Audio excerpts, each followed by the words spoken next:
we tend to think about carbon dioxide in the atmosphere warming the planet.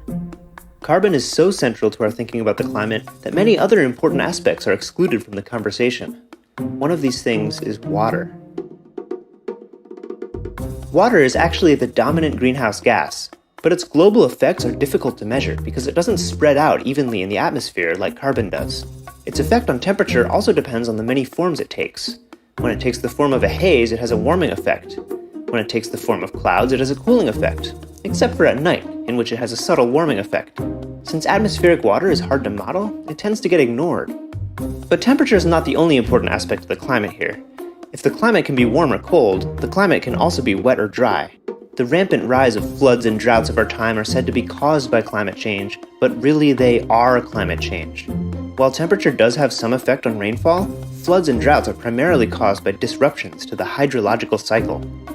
We tend to think of the water cycle this way. Rain falls, water evaporates, condenses into clouds, and repeats. But this is only part of the picture, since a lot more happens underground.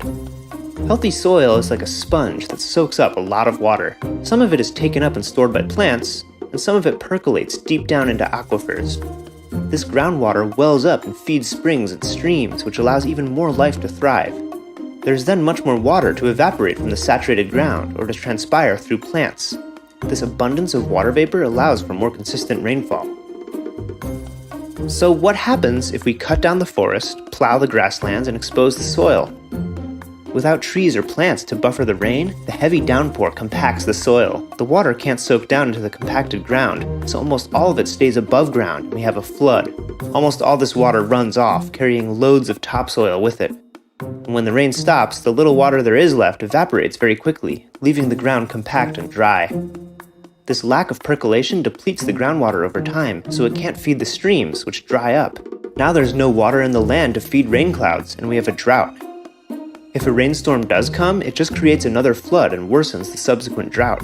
Instead of consistent rainfall, we have a flood-drought cycle. Fortunately, it is possible to reverse this trend. There are ways to regenerate ecosystems and restore the water cycle pretty rapidly while feeding people in the process.